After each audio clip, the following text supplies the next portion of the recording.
Je commente donc, je parle sur le jeune homme riche. Une histoire qui, quand même, n'a pas très bien fini. On est triste de voir des jeunes qui ont bien commencé et qui finissent mal. Enfin, l'histoire ne finit pas si mal que ça. Parce que les apôtres, eux, ils ont dit « Nous avons tout quitté ». C'est positif. Nous t'avons suivi par rapport au jeune homme qui n'a rien suivi. Mais ce jeune homme, voyez-vous, il me plaît. Il me plaît parce qu'il est riche, pas parce qu'il est jeune, ou parce qu'il est responsable d'une synagogue, d'une église. Il me plaît parce que quand il a vu Jésus en chemin, il a couru. Il s'est projeté à ses pieds pour lui faire une demande, une question. Il est plein de spontanéité. Et moi, je pense qu'il faut garder notre fraîcheur, notre spontanéité, toute notre vie. Ce n'est pas réservé qu'aux jeunes. Toute notre vie, il faut dire « Seigneur, parle, je t'écoute ». Il ne faut pas laisser notre place. « Seigneur, tu as quelque chose à me dire ». Avez-vous remarqué, il est dit au début, Jésus se met en chemin. Et là, le jeune homme est arrivé en courant. Pour dire, la vie, c'est un chemin. L'évangile, c'est un chemin. Il faut que tu te mettes en chemin. Il faut que tu me suives. Déjà, il y a un appel. Mais ce qui m'intéresse surtout chez ce jeune homme, c'est qu'il a posé la vraie question. La question qu'on doit se poser dans notre existence d'hommes, de femmes, de jeunes. Que faut-il faire pour hériter? Que faut-il faire pour entrer dans la vie éternelle? C'est-à-dire dans le royaume de Dieu. Éternel, ça veut dire avec Dieu, toujours. Il faut se poser cette question. Notre vie aujourd'hui, elle est là, demain, elle ne sera plus là. On ne peut pas piloter sa vie les yeux fermés. Il y en a qui pensent au salut en disant « ça va me faire du bien ». Mais la venue de Jésus, c'est pour nous entraîner chez lui, là-haut. Remarquez, le jeune homme, il ne parle pas de la mort. Il parle de la vie avec Dieu, là-haut, toujours. Il y a des chrétiens qui ont perdu ça de vue. Ils chantent, ils aiment chanter, ils aiment se retrouver. Ils ont perdu de vue qu'ils peuvent partir dans la mort et ils ont besoin d'être prêts.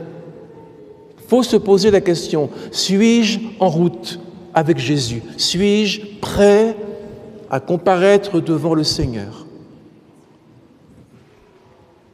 Vous avez vu les catastrophes dans le sud de la France? Des gens gentiment chez eux, comme le barrage de Fréjus il y a bien des années. En une seconde, toute la ville était dévastée.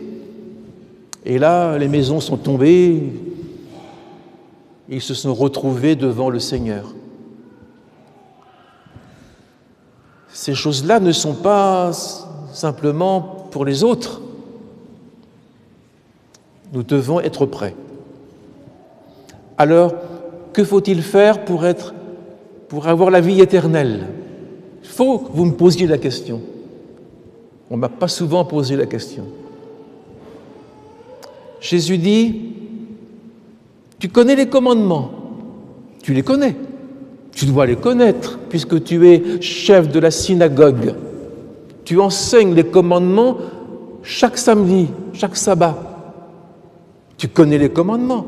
Les commandements, c'est le chemin pour aller vers Dieu et pour aller vers les autres. Le jeune homme a dit, mais j'ai appris toutes ces choses, je pratique ces choses depuis ma jeunesse. Ça veut dire, j'ai commencé très très petit, très tôt, et je continue de pratiquer les commandements. Tu ne commettras pas d'adultère, tu ne mentiras pas, tu ne voleras pas, tu ne tueras pas, etc., etc. Oh là là, c'est beau, non? C'est beau, et moi je ressens derrière ce jeune homme un père et une mère de l'éducation. Je ressens qu'il était présent à l'école du dimanche, à la synagogue, au culte. Je sens qu'il a entendu beaucoup ces choses et il a été intelligent. Il les a vécues, pratiquées. Oui, je connais les commandements. Que me manque-t-il encore? Dans un autre évangile, la même histoire, il dit « Que me manque-t-il encore ?» On ne se sent pas très sûr. On sent qu'il a besoin de plus. Qu'est-ce qui me manque encore? On sent que ça ne lui suffit pas, les commandements. Il voudrait plus de certitude. Ou peut-être qu'il a voulu dire, je peux faire plus si tu veux, Seigneur. Hein. Moi, je peux pratiquer les 15 commandements, les 300 commandements. Vous savez, c'est un péché terrible, l'orgueil de nos qualités. Moi, je suis gentil, je suis bon. Ouh. Vous n'en trouverez pas deux comme moi. Enfin, c'est pour moi qui parle. Mais des gens, parfois, pensent comme ça. L'orgueil de nos qualités, de nos compétences. Je pense qu'il ne faut aucun orgueil devant Dieu. Tout être humain est comme un vêtement souillé, dit la Bible. C'est un pécheur, il a besoin du pardon. On a l'impression que ce jeune homme n'a pas besoin du pardon parce qu'il est parfait. Mais ce qui fait de nous des êtres humains forts et bénis et sauvés, c'est le pardon. J'ai besoin du pardon qui me régénère. Et Jésus l'a regardé. Il l'avait déjà regardé. Mais la Bible le dit, l'Évangile dit, Jésus l'ayant regardé. Comme s'il ne l'avait jamais vu. Il l'a vu tout de suite courir, il l'a vu se mettre à genoux. Il ne faisait pas du cinéma, mais il était là, devant le Maître. Jésus le regarde, et le regard de Jésus voit tout ce qui est caché, tout ce qui est mystérieux, tout ce qui est faux, tout ce qui est vrai, tout ce qui est mal. Le regard de Jésus nous met à nu. Les paupières de Dieu sondent les êtres humains. Il voit de quel bois ils sont faits, de quelle qualité ils vivent. Si c'est du tralala ou si c'est du vrai. Et la Bible dit, quand Jésus l'a regardé droit dans les yeux, comme il vous regarde ce matin tous, il est dit Jésus l'aima. Jésus l'aima.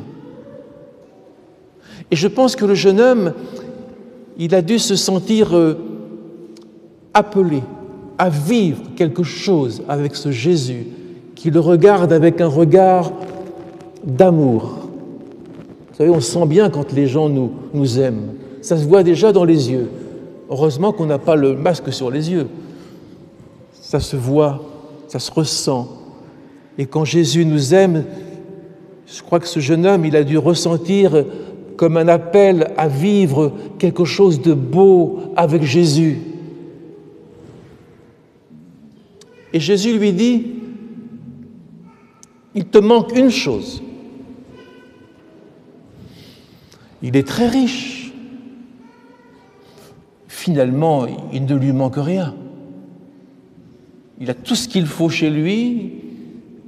Il te manque une chose pour hériter ce que tu me demandes, c'est-à-dire la vie éternelle.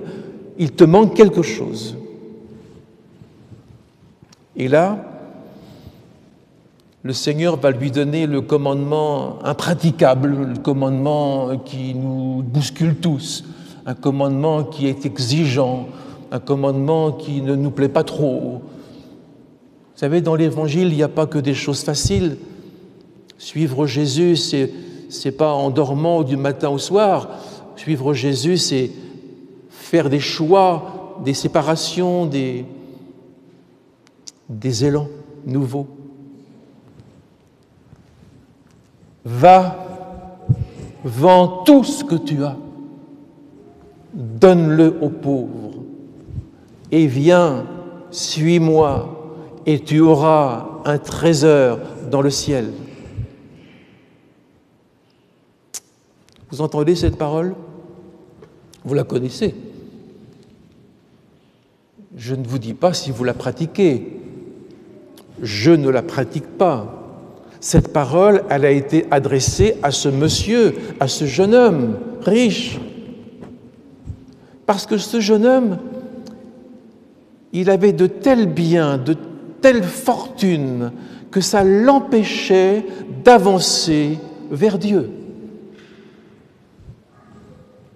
Et ses biens et sa fortune, c'était devenu une maladie spirituelle, avec des tourments. La comptabilité, les bilans, les comptes, et puis recommencer, et puis vérifier, et puis attention aux voleurs, et mettre des cadenas, des verrous, des zooms. Compliqué, hein?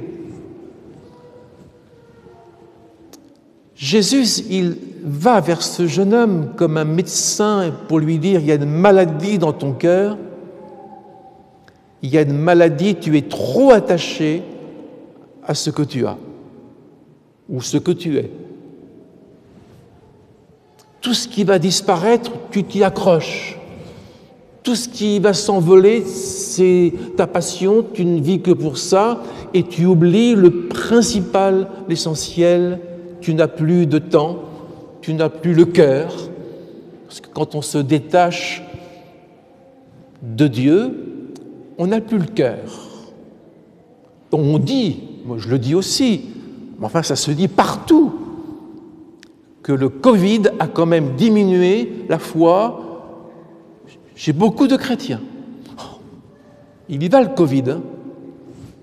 Il n'y a pas de relâche. Et on peut régresser. Et ce jeune homme, avec tout ce qu'il avait à faire, ses occupations, son temps pris à 100%, et tout ce qui le dépassait, tout ce qu'il manipulait, eh bien, il avait peut-être perdu quelque chose de la relation avec Dieu. Et Jésus vient le libérer. Jésus, c'est le berger qui libère sa brebis qui est tombée dans un puits. La pauvre, elle n'a pas fait attention, elle a été prise au piège avec une jeune fille, avec un jeune homme. Je parle aux jeunes.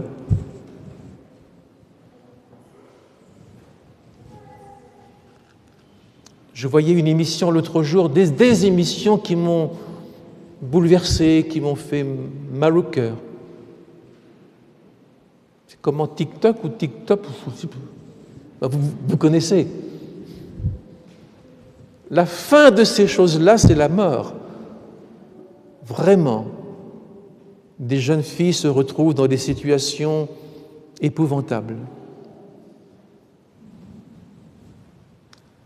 Le bien peut se retourner en mal contre nous et nous pouvons régresser. C'est pourquoi le berger vient retirer cette brebis qui est bonne. Ce jeune homme, il est bien finalement. On aimerait en avoir comme ça dans toutes nos églises. Un jeune homme plein de moralité, plein de bons principes, mais il vient le retirer, il est dans un piège. Il n'a plus de temps pour Dieu, il est accaparé, il est tellement riche qu'il ne sait plus quoi faire. Et le remède est radical. Vends tout ce que tu as. Oh. Vous savez, Jésus, dans ses paroles, il était très radical. Si ta main est une occasion de chute, coupe-la. Enfin, ne faut pas prendre ça au pied de la lettre. Prenez pas un couteau chez vous pour vous couper la main. Hein. Ça veut dire retranche tout ce qui t'empêche d'avancer.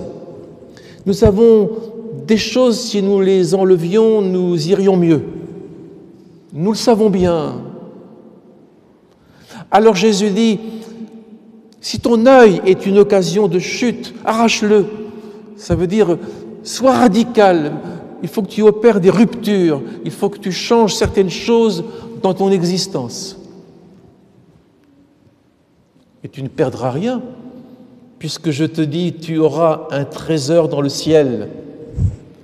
J'ai du mal à imaginer le trésor de Dieu dans le ciel. Je me dis, mais ça doit être formidable.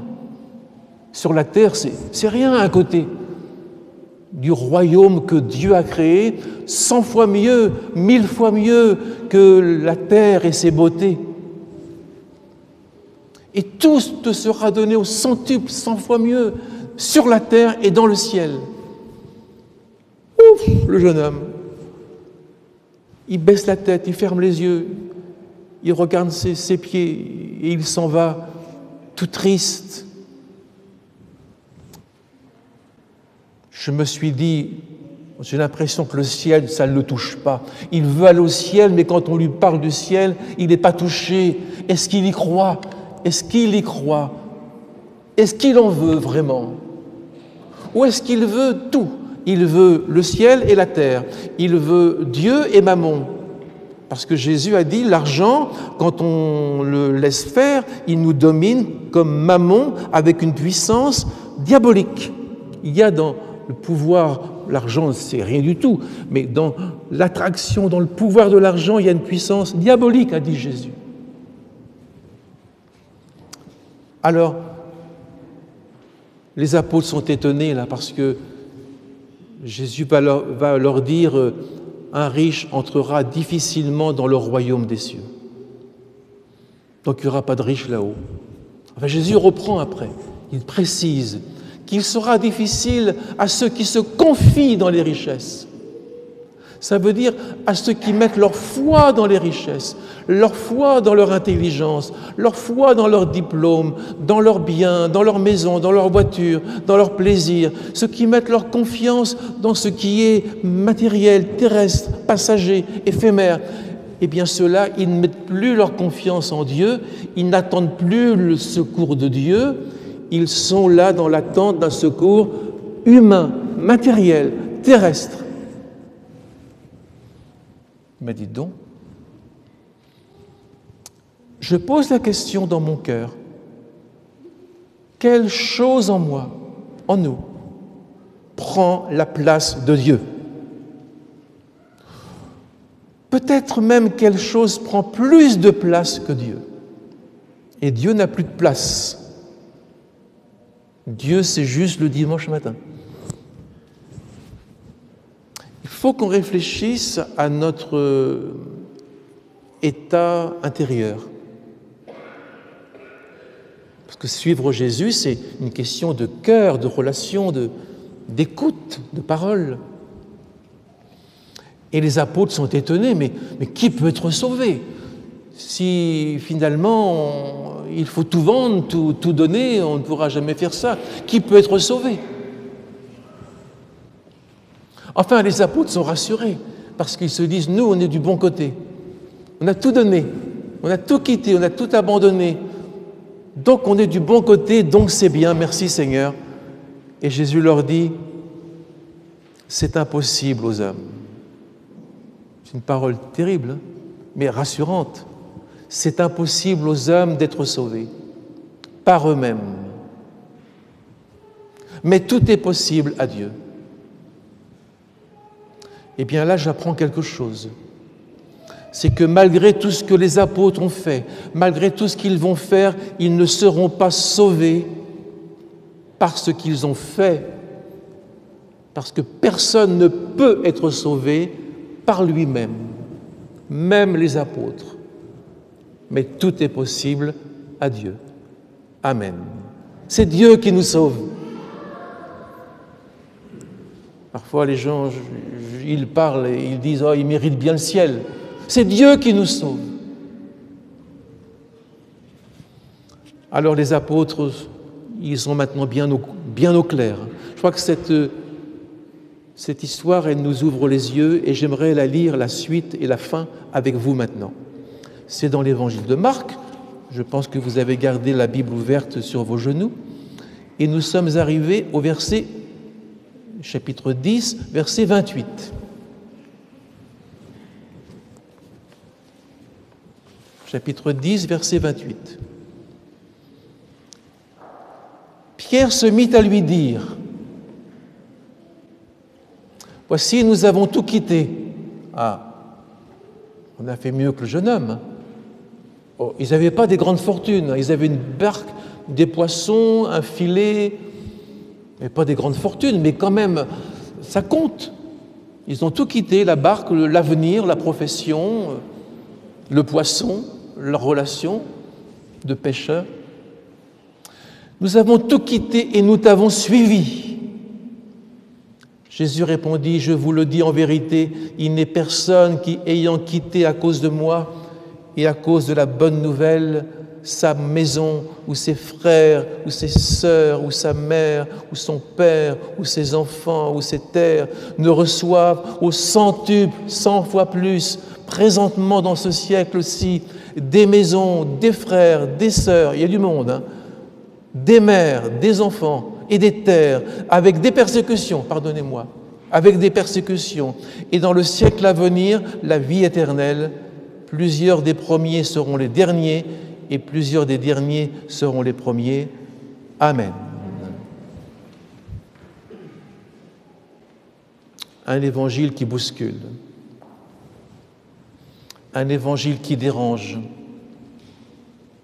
parce qu'il faut aller au bout de l'amour, parce qu'il faut être prêt à perdre,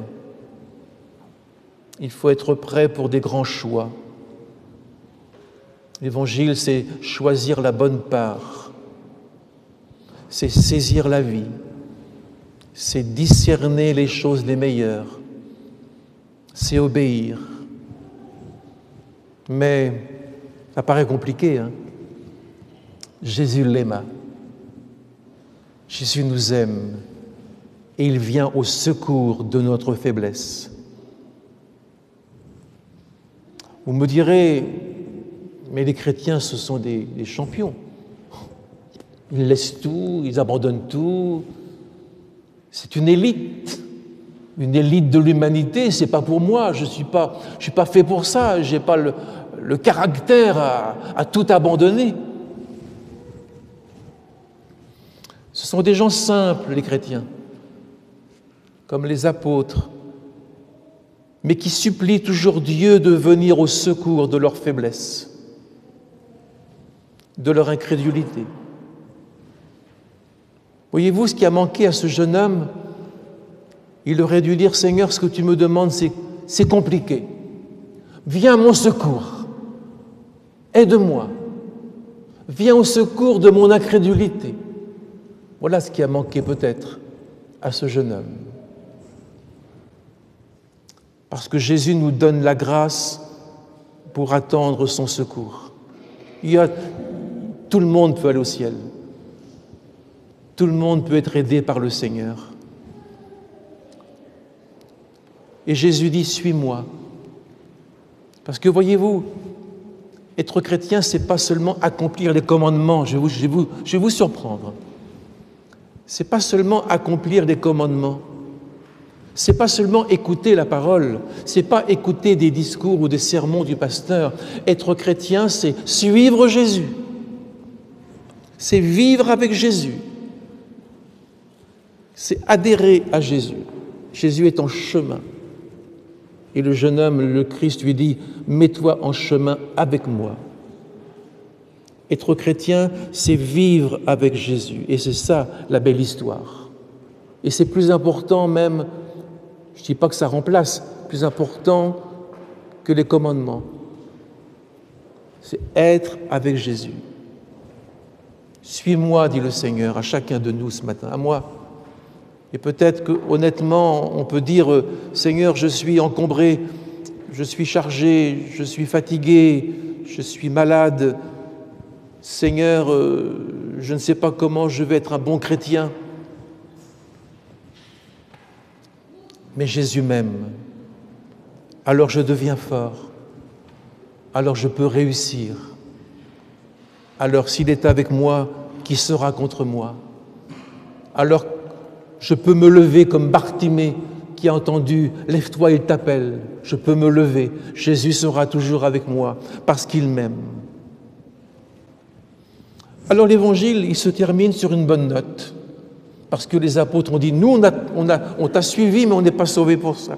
On est suivi, on est sauvés parce qu'on te suit chaque jour et pas parce qu'on accomplit quelque chose. » L'Évangile n'est pas fini, mes amis. On a toujours dit, ce jeune homme riche, qu'est-ce qu'il a fait après? On peut penser qu'il a réfléchi. On a vu revenir au Seigneur des gens qui avaient quitté l'Évangile depuis longtemps, des jeunes qui sont revenus plus tard. On peut penser que ce jeune homme riche, il a réfléchi, puis il est revenu sur ses pensées, puis il a dit « Seigneur, excuse-moi, j'ai fait une erreur quand tu m'as appelé, maintenant je reviens, je viens à toi, je veux te suivre maintenant, accepte-moi tel que je suis, Amen. » Peut-être, peut-être pas. Pendant que tu entends sa voix, n'endurcis pas ton cœur, ouvre ton cœur à la voix du Christ qui t'appelle. Nous allons prier le Seigneur. On est sur le même chemin que ce jeune homme, même chemin que Jésus. On ressent l'appel, il te manque quelque chose. Vends et tout ce qui t'accapare trop, débarrasse-toi, marque une rupture, une séparation. Examine ta vie. Peut-être un péché, quelque chose qui t'encombre, que tu n'as pas réglé, alors il faut que tu coupes, que tu tranches, que tu retranches ce qui ne va pas. On est devant le Seigneur et il nous appelle à la vie éternelle. La vie éternelle, c'est maintenant, ça commence aujourd'hui, demain, là, maintenant. Nous voici, Seigneur. Nous entendons ta parole, ta voix. Viens, suis-moi. Et la vie, c'est te suivre. C'est adhérer à tout ce que tu dis, tout ce que tu fais. La vie, c'est partager la vie avec toi. C'est être à tes côtés, épaule contre épaule. Nous décharger sur toi de tous nos soucis.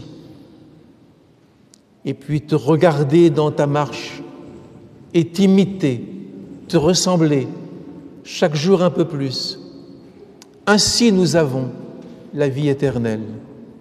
Amen.